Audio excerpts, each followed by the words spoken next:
Martinez, Mr. Louis Edrock, Mr. Ben Reed, Executive Director, Randy Brewitt. Also, our city manager, Hilda Turner, is with us, and our EDC attorney, Silvio Rodriguez, our assistant, Charlotte Jimenez Nelson. Guest, we have Wilson County News with us. I'm sorry, Miss David Nowosky, also with us. Mr. Roy, would you lead us in invocation, please?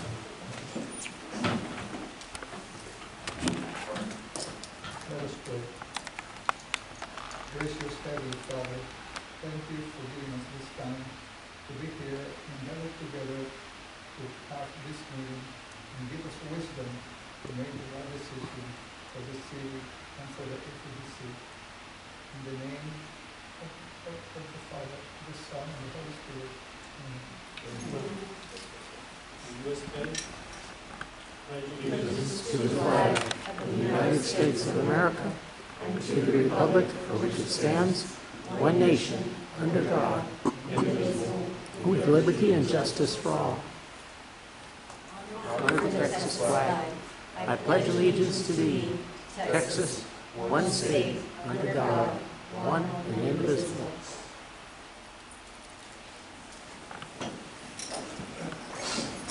There are being no citizens' comments, we'll skip over that. We'll go to new business. Consideration and action to present, discuss, and possible action on the FEDC COVID-19 Economic Recovery Small Business Program grant applications. The proposed performance agreement and resolution 2020-018 approving of the distribution of an amount not to exceed $10,000 for local businesses who need to be able to promote or develop or expand their business enterprise back to levels prior to the economic retraction caused by COVID-19 national disaster, and further approving a possible date of award of said grant funds. Ms. Reed, I want to congratulate you and Ms. Charlotte for doing a good job on promoting this program. I understand you have 43 applications. Yes, sir. You want to give us a rundown of what we're going to be deciding tonight? Yeah, so just want to give a backtrack a little bit. So we just had to take a little bit of a sidestep because as other cities were doing these grants, there was a projects over $10,000. So we decided to make sure we were crossing all our T's and dotting all our I's. So just what we have done here recently is tonight we have a resolution with this as we move forward. Hopefully we get this passed, and then the city council will read and pass the first reading of it. So we'll do that tonight, and then next Thursday we'll do the second reading of this project, and talking to the attorney, and she can chime in as needed. Is we're going to do individual projects. So before we had talked about still not to exceed 2,000, but with the way it reads with like T&L and everything, when we do different projects with the city, has to approve our projects. As long as we're under 10,000, we can do that. So it would be like each grant would be its own individual project. Correct me if I'm wrong, Sylvia. So with the readings we're going to do, normally you would do a first reading, a second reading, and then we have a public hearing scheduled. You'll see that's what this is in the paper right here. It came out this week. We have a public notice regarding it. We'll have that. You're more than welcome to come. It will be June 18th at 5 p.m. And if anybody has anything to say regarding the different programs of this grant, we'll do that on the 18th, and then we'll talk about how we can award. If not, normally what you have to do is you have to wait after the public hearing 60 days to award to the businesses, but making them their own individual grants and other things that Sylvia and myself have researched with the guidelines that we can do. We don't have to wait that 60 days. We just have to do the 2 readings. Then we'll do the public hearing on the 18th, and after today we decide we can pay out those grants to those businesses and move forward. We're going to have to wait another 2 months to get the help they've been asking for. And that's, I think, one thing that, has been kind of on the shoulders, I guess, me and Charlotte, is the phone calls we take, and as you read through the grants, we have those available if you'd like to see them as we talk to the different businesses. For confidentiality reasons, I didn't want to make copies for everyone to have. So we have this spreadsheet right here. We look, so we can talk about the the resolution, well, let's talk about the resolution then. Ben, let me interrupt you for a Okay. second. Board, remember, we budgeted $60,000. But maybe Henrietta or Ms. Rodriguez wants to talk about a new possible funding source. That's happened So since if then. you That's don't happened mind, since then. if you don't mind, Mr. Chairman, can everybody hear me okay? Yeah, this fan is. Let me turn it off. Or sure. Is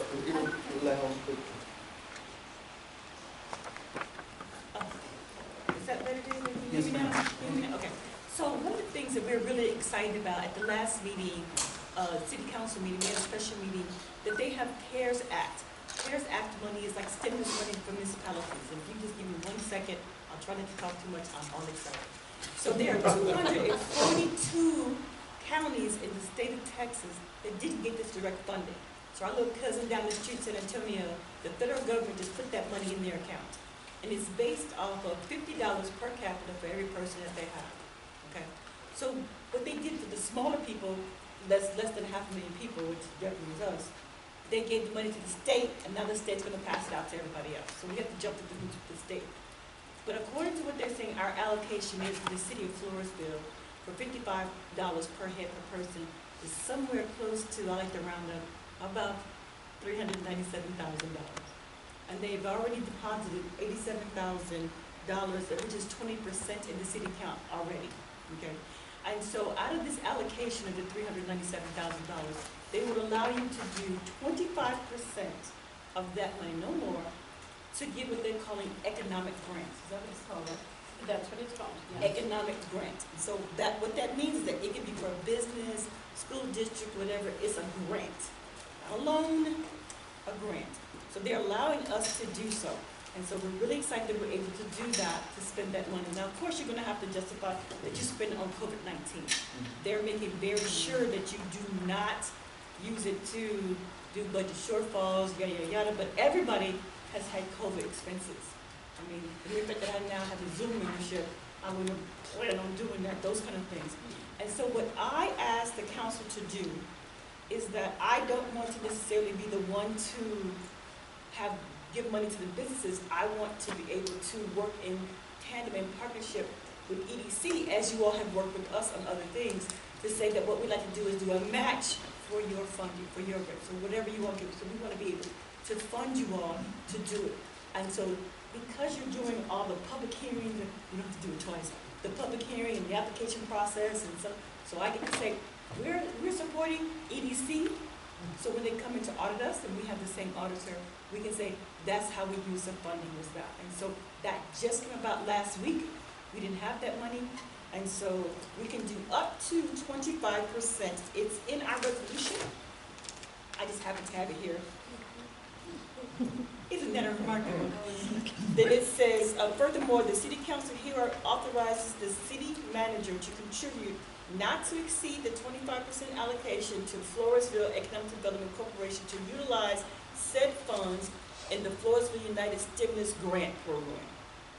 Okay, so all the other stuff means that we get to give not to exceed 25% of that money to EDC to be able to administer however you all see fit.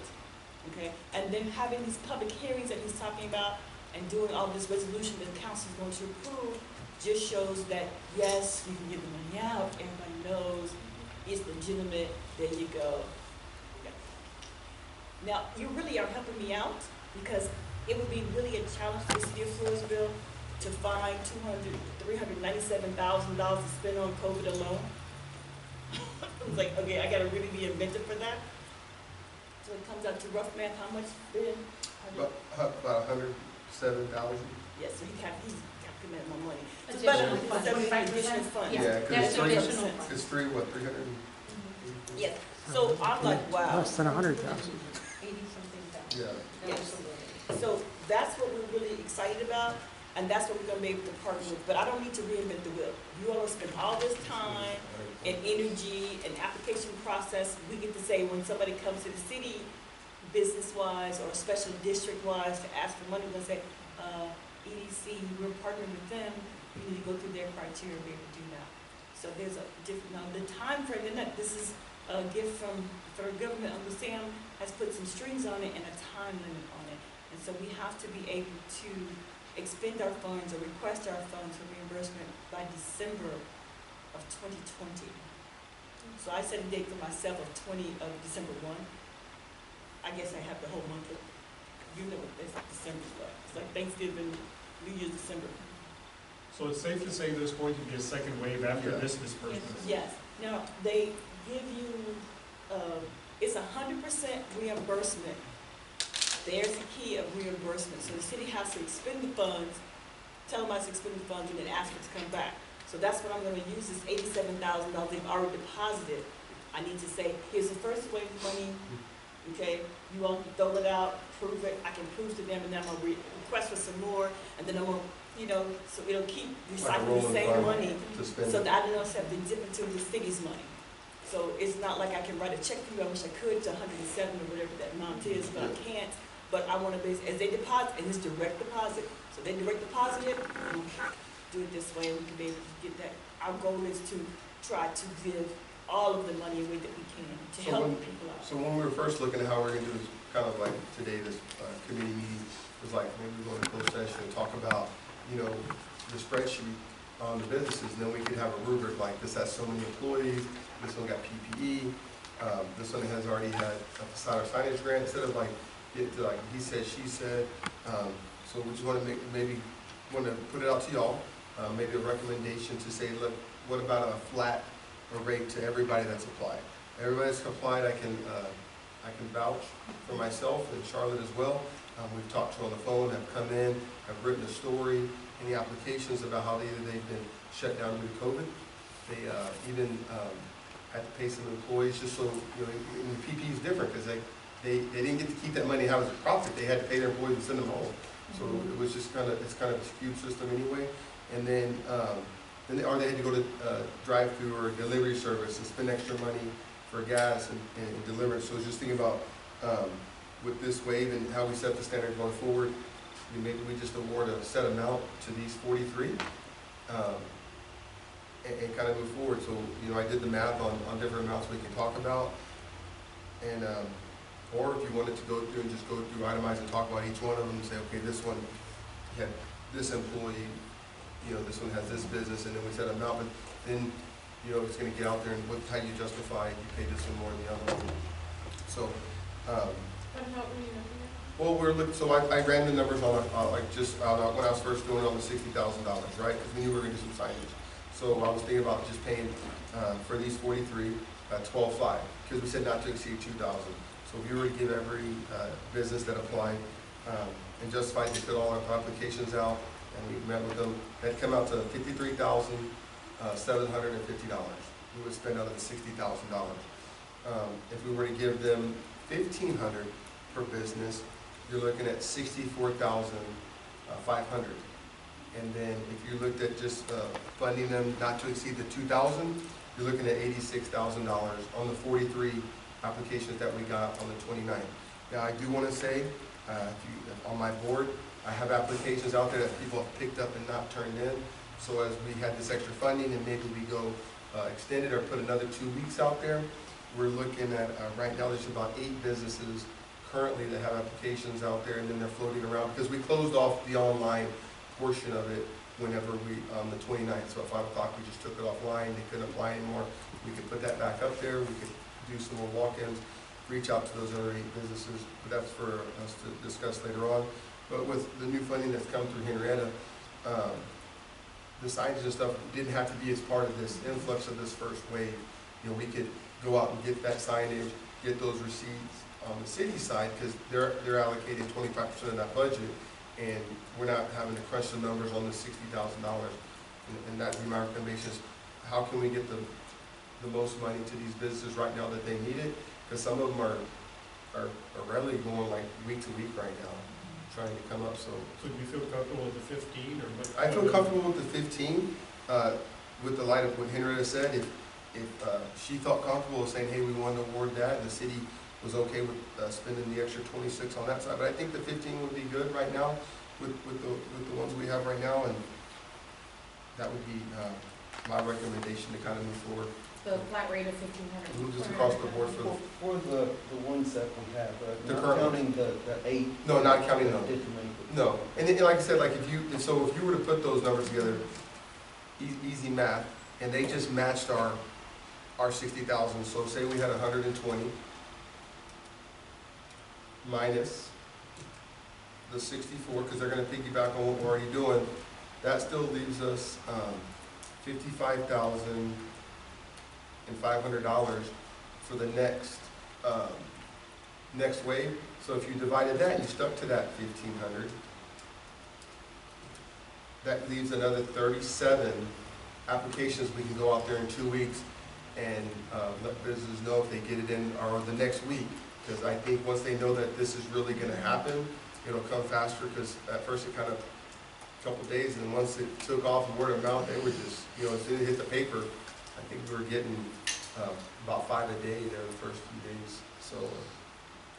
Does anybody have any recommendations, any thoughts on Ben's proposal at 15? Mr. Brewitt, any comments? Well, I was just looking at this, and that certainly makes our job easier, Yeah. Yes. and it makes the math crisp, and it makes, it gives everybody something, so. But I was also looking at the other part of this, which is some of these businesses have gotten multiple monies, so that kind of balances it. So I was just concentrating on that, but I also think that, like we said, it gives us the opportunity to get this out immediately without having to do a lot of math. And we were doing the numbers, and like I said, we can go in the closed session and look if you wanted to look at each application. And I was just doing the numbers on like what people pay on rent and what they pay on the electric and water bill. So the justification was picking a solid number, the 12.5 or the 15, was that it wasn't, you wouldn't really go on your paycheck protection and what they've gotten in facade and signage grants. It's going on what for 8 weeks when the main part of this pandemic was going on, that could cover their electric bill, their water bill, and their rent. Yeah, and that's fair. And I think that was the fairest way to look at it, to where I wanted to put it out there, and then how do you group them for employees and stuff like that, full-time, part-time. But if you just look at the hard numbers of what they put down on electric, water bill, I think the average one on a small business runs about $161. So their water bill runs around $200. So that put it about $400 for the water bill, and then put it about another $400, $500, $600. So just right at $1,000 for the electric and water bill just for that, and then the other $500 would go towards to help their rent, or even if they were to break down the taxes if they own their building. I agree with the 1,500 as well, but also agree with Randy's comment that some of the applications, some of the applicants actually have received funds. Yes. And there's others that have not. Although $1,500 across the board, I think is a minimum that would make an impact. But looking at the next wave, I think we have to give consideration as well to those that have had some type of help. Yes. And address that, and then also address the fact that with the funds, we may be able to provide someone, to pay someone to assist the folks that have not, because there's still money out there, to assist these folks that haven't applied and applying and get them extra help. Because right here, we're giving them a fish, but we're not teaching them to fish. That's my only concern, is that we're giving out money, but there's no expectations that we're going to help them help Well, themselves. that's what we're going to come through. So as we award these grants, Right. then we're going to have that post survey, right? Yeah. So that survey that they're going to fill out in order to get it, that we've been working on, that's going to say, what do you need? What trainings do you need? What stuff, so we can teach them not to just, so they can fish, right? So they can support, and then it leaves us as some data. So as moving forward, we know what we have to bring in and help provide for trainings for the businesses to get past this as well.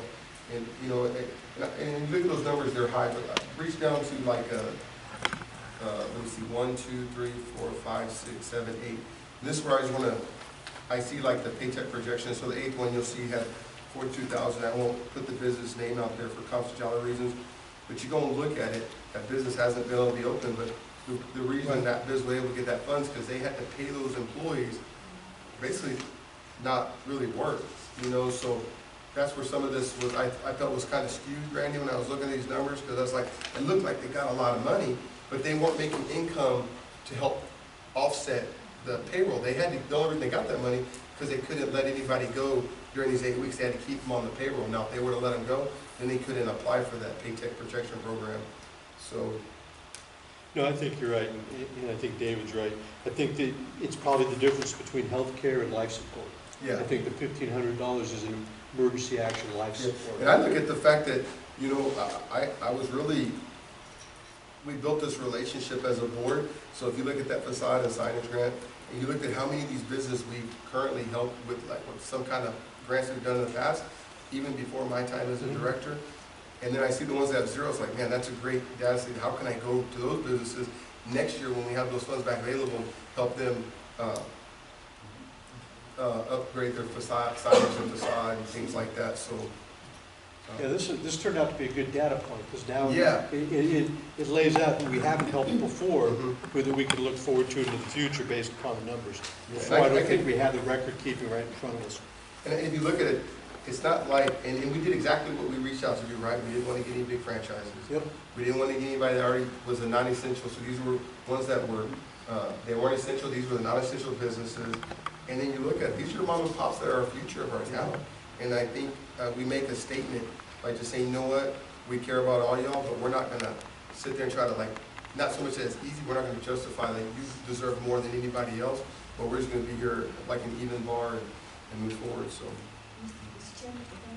Yes, ma'am. Yeah. Well, I think that if I'm hearing it right, I think I'm excited with that we don't have to tell anybody no, that we have something for everybody, and it's fair, equitable across the board, and so no one has to say, well, I'm bigger or better than anybody else. I mean, my tacos, I gotta sell tacos to support my family, and somebody over here gotta sell flags to support theirs. Doesn't mean because I sell tacos, I'm less important than somebody who sells a flag.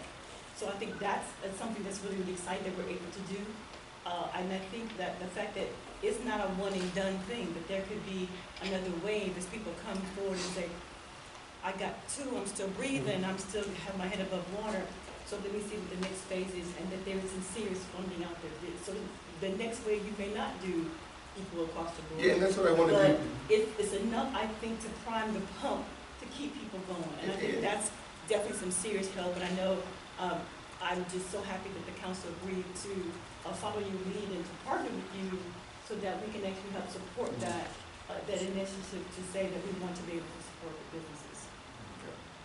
And I think it's great how we, you know, when we had that vision, we were at the 60,000, so we stuck to the 2,000, but now, you know, we're gonna come back and talk about that again, hopefully on Monday, is, you know, how we can go this, not to see this 10,000 now that we have this city money and this new partnership with the CARES Act with the city of Floresville, and then, you know, if there's a second wave or other businesses we feel that come to us, maybe ask, that door isn't shut on them as well, so. Diana, do you have any comments? No, I agree that this would be a lot easier for us this way, and I like the fact, 1,500 I think is a good number when you think about the rent and the electricity and the water, like we discussed. No, I think it's great. I agree with doing a flat rate across the board. Or what you think, you disagree with it? Mr. Attorney, we're good? You're good. The way that you're also good is by entering with the businesses into a performance agreement, because it is an individual project, it is under $10,000, and because you are going to expend public funds, it is allowable if you enter into a performance agreement with each business and they agree that they will use this for their businesses to expand, and that because of the disaster that they sustained under COVID. So you have a copy of that agreement as well. My understanding is that you will go over those agreements, or I will go over those agreements with each individual business and stuff of that nature before they take the funds. Okay. So are we ready to take the vote then? Yes.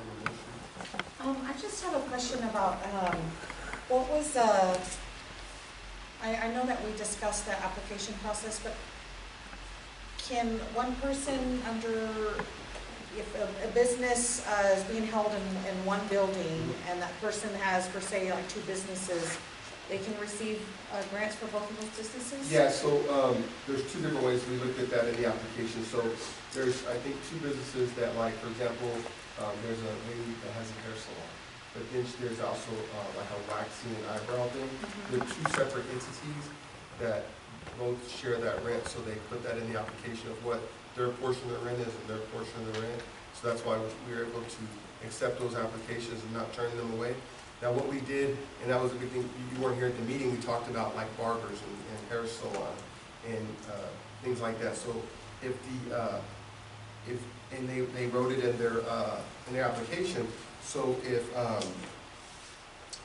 say the barber rents out the chairs, he or she wrote in the application, this is what they're gonna do for the other chairs they rent out. They're gonna give them a reduced rate for the next 8 weeks. So they won't just take that money as the owner because their name is on the building.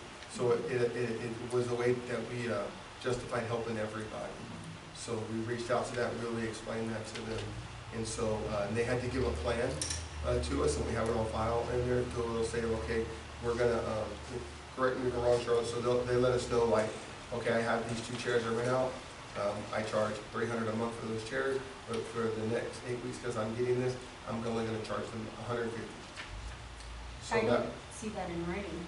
that's what they're gonna, when they get the check, that's what they're giving us. And Mr. President, the reason that it was also done as individual projects was so that you could go ahead and expedite it. Because it is a disaster and they need the money like yesterday instead of waiting. But there's 2 businesses that have the same address in here to answer your question on that. And I do have all of the applications here. If you see a particular number you want to look at, you're welcome to. Just tell me which one you want to look at and I'll bring it to you. But I do have all 43 files. But all these are their own entities, so they have their own W-9 or their own EIN. And also for the board's information, all of this information is going to be considered by the city council tonight. So there will be another resolution for city council and city council meeting tonight to go ahead and consider what is passed tonight by FEDC Board of Directors. Okay, if there's no further discussion, let's have a motion to approve the FEDC COVID-19 Economic Recovery Small Business Program Grant Application. Mr. Chairman, I move that we go forward and, with the $1,500 maximum per business that applied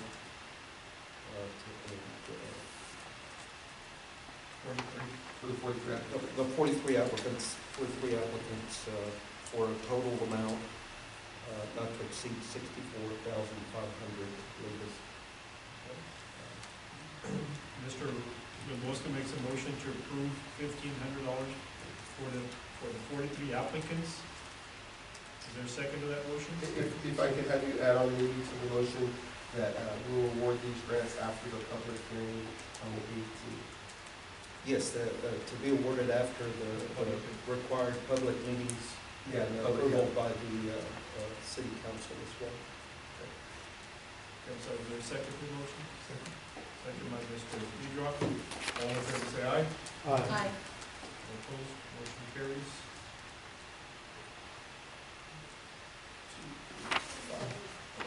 The time is 3:33. Is there any further business, any comment that we want to make before we adjourn?